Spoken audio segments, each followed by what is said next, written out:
teman-teman di sini juga kita sebenarnya bisa belajar ya. Ini yang sering terjadi nih chef gitu buat para pelaku usaha kuliner tuh kadang-kadang ya plus minus sih. Kalau misalnya kita bayarnya per tahun udah pasti kan itu jatuhnya lebih murah. Tapi gini, begitu misalnya dilihat kadang-kadang, maaf nih, maksudnya bukan saya bilang semua yang punya tempat itu begini ya. Ya gitu, begitu lihat usahanya maju di tahun kedua atau tahun berikutnya itu ya dia dinaikin. Ya, gitu. dan keputusan kasih naik juga kan sebulan sebelum beres baru ngasih kabar ya. Assalamualaikum warahmatullahi wabarakatuh. Halo, apa kabar teman-teman semua? Kali ini saya kedatangan bintang tamu, ya, seorang chef profesional. Halo. Chef Bento. Halo. Oke, kita langsung aja ya. Kita sebetulnya ngebahas hari ini tentang cara mulai usaha kuliner dari seorang chef langsung nih. Emang jagonya masak.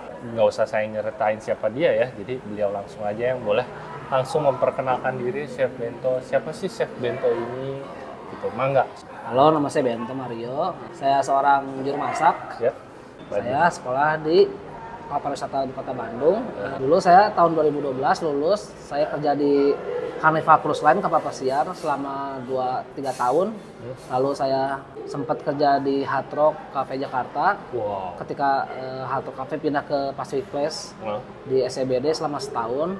Habis itu saya balik lagi ke kapal pesiar. Kapal pesiar Aida Cruise Line di Jerman sampai tahun sampai tahun 2021. Nah, habis itu saya memutuskan untuk rehat karena saya mau menikah dan orang tua saya sudah tua juga sih. Oke.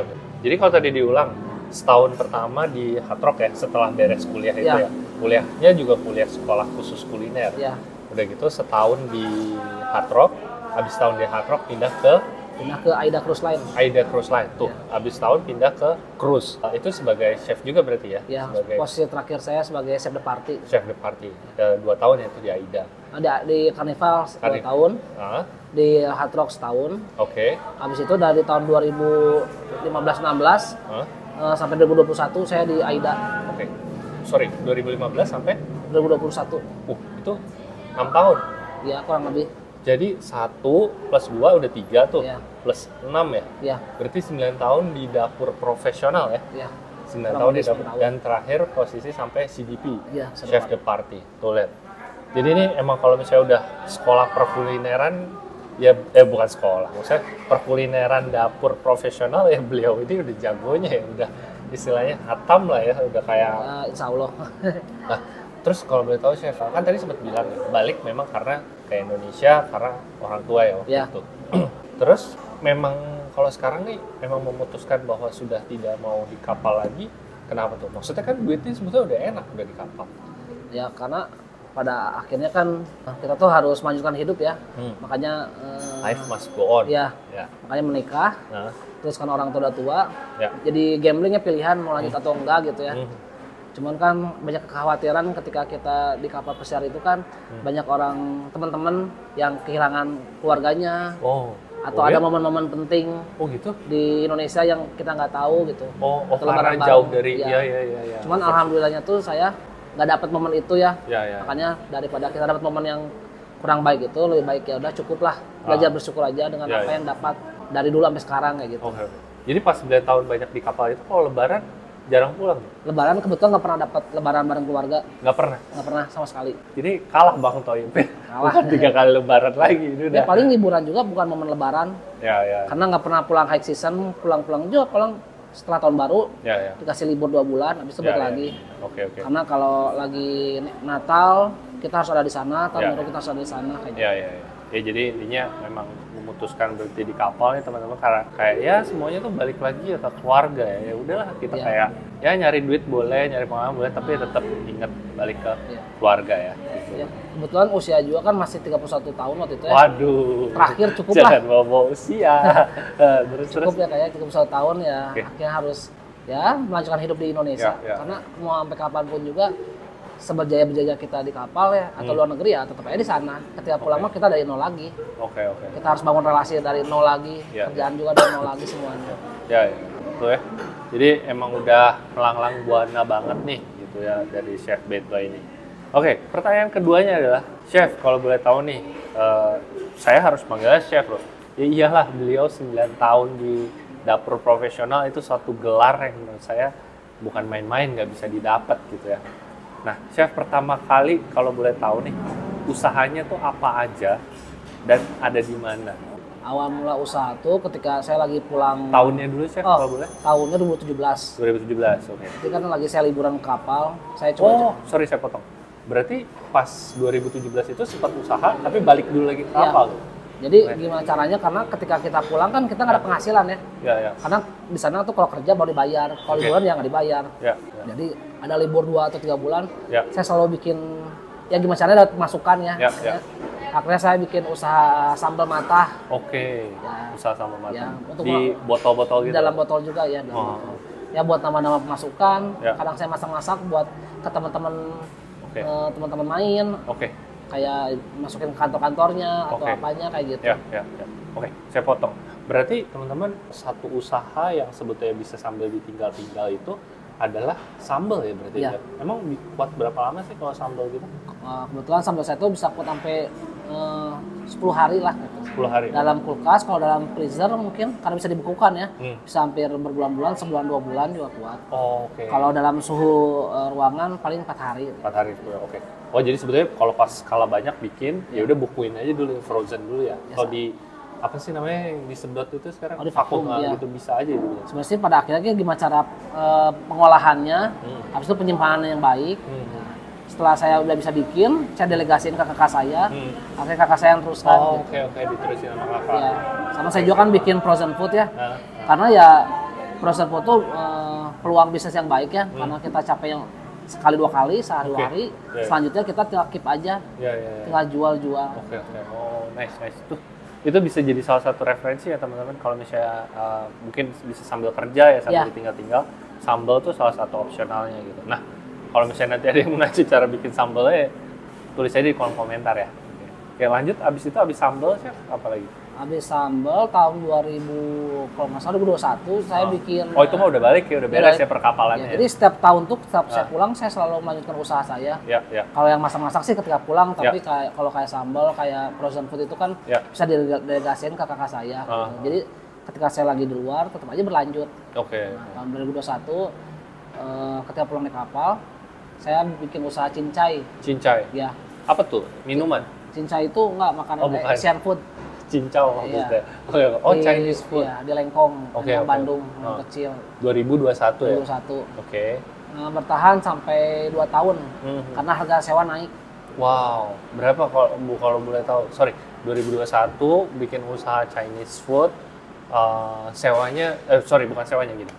Kenapa bisa memutuskan waktu itu memilih Chinese food? Padahal kan kalau chef sebetulnya di kapal tuh kan dia lebih ke gaya-gaya western ya gitu. Kenapa memilih Chinese food? Ya karena semua orang suka Chinese food ya.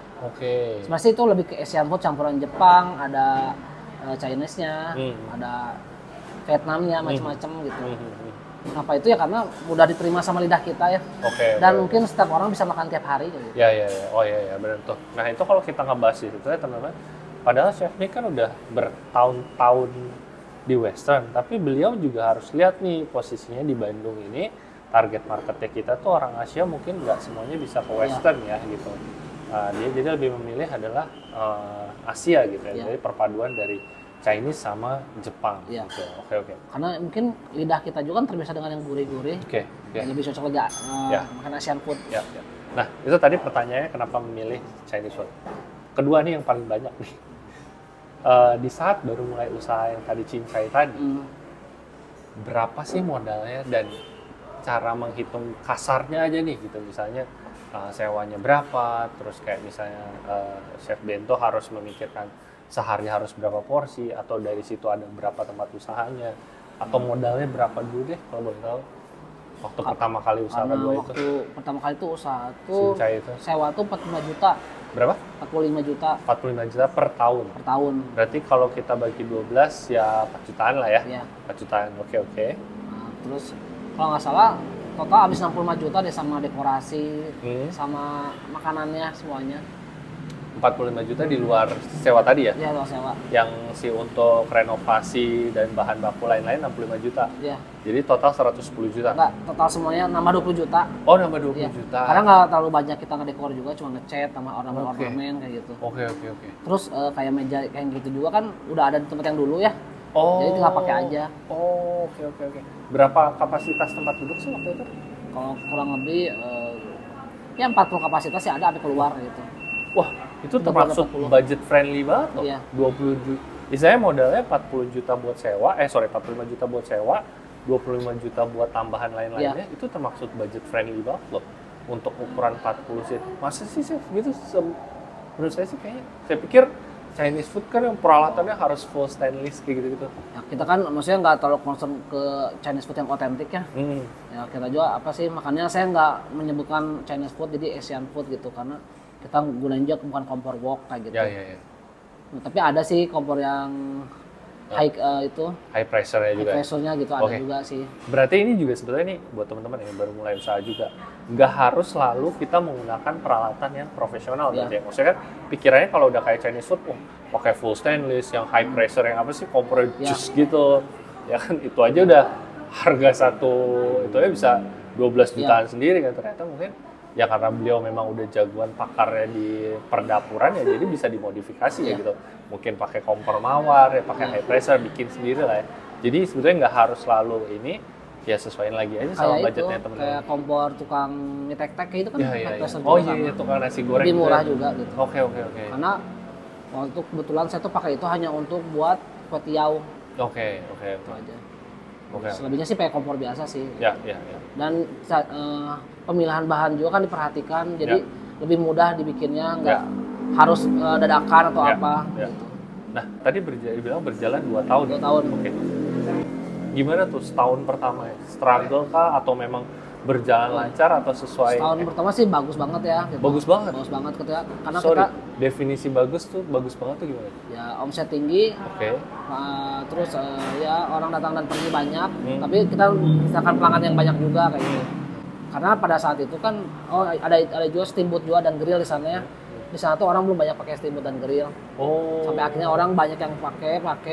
Terus ada yang jual juga, jadi kan orang tuh sudah bisa mudah dapatnya kan. Ya. Jadi udah nggak pernah makan di tempat lagi, pada bikin di rumah kayak gitu. Iya. Jadi kita bertahan dengan menu-menu kayak rice bowl-nya, kayak menu-menu ala carte-nya kayak gitu.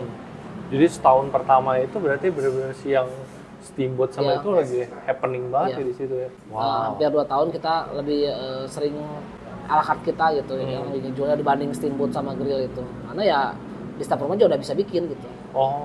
Jadi momentum itu kita pakai sih gitu. Oke. Oh jadi sebetulnya awalnya juga nggak terlalu ke steamboat sama itu ya berarti ya? Atau emang udah ke situ? Itu juga kita nyediain steamboat grill dan nyediain menu-menu ala carte juga. Oke. Setahun pertama bagus tuh, berarti bahkan di luar bisa dibilang di luar ekspektasi. 1,5 tahun lah. 1,5 tahun. Nah tadi kan sebetulnya 2 tahun ya. Terus abis 1,5 tahun apa yang terjadi? Ya masih tetap kayak gitu, cuman kan ternyata sewanya kan naik sampai 20 juta ya. Jadi 65? Iya, jadi kan kita juga nggak sanggup ya, maksudnya dalam kapasitas tempat. Iya. Kapasitas yang didapat dari sana kan ya buat apa gitu ya. Baik kita pindah tempat kayak gitu. Oke. Jadi akhirnya setelah hampir mau 2 tahun masa kontrak itu ya alasan tidak dilanjutkan karena si landlordnya yang punya sewanya menaikkan gitu. Sama tempatnya juga kan terbatas ya. Iya. Oh karena waktu itu memang per tahun ya? Iya per tahun. Oke, teman-teman di sini juga kita sebenarnya bisa belajar ya. Ini yang sering terjadi nih chef gitu buat para pelaku usaha kuliner tuh kadang-kadang ya plus minus sih. Kalau misalnya kita bayarnya per tahun udah pasti kan itu jatuhnya lebih murah. Tapi gini, begitu misalnya dilihat kadang-kadang, maaf nih, maksudnya bukan saya bilang semua yang punya tempat itu begini ya. Ya gitu, begitu lihat usahanya maju di tahun kedua atau tahun berikutnya itu ya dia dinaikin. Ya, gitu. dan keputusan kasih naik juga kan sebulan sebelum beres baru ngasih kabar ya. Wow, dadakan banget. Udahlah ya. Belum jodohnya ya. Oke. Ya, itu salah satu pelajaran yang banget yang nggak enak ya kalau misalnya kita tiap tahun tuh ya kayak gitu. Oke. Nah, abis cincai itu apa saya? Abis cincai, jadi sedikit cerita, saya tuh kan di samping usaha makanan, saya punya komunitas sepedahan juga ya. Ya dari situ sih saya membuka jaringan-jaringan saya, relasi saya kayak gitu kan. Karena teman-teman sepeda juga kan beberapa ada itu juga kan, kayak yang usaha, ada yang karyawan. Jadi saya tuh masukin catering saya itu ke kantor-kantornya mereka. Oke. Oh ada catering juga ya berarti ya? Oke. Saya masukin juga ke rumah sakit, catering gitu. Oke. Oh jadi basically-nya memang tadi dari pas yang zaman dapur tadi ya sebetulnya udah ada dapur bento ini ya sebetulnya punya produksi di sini. Nah, Cuman sekarang kayak memperluas jaringan dengan main sepeda gitu ya. Jadi kalau saya mungkin ya main ngopi-ngopi ke teman-teman. Kalau Chef Bento ini memang senangnya naik sepeda ya, jadi keliling-keliling itu ya gitu. Jadi memperluas jaringan, masukin lagi nih si catering ini ya. Oke. Nah, habis itu ada usaha apa lagi, Chef? Habis itu saya punya usaha roti juga.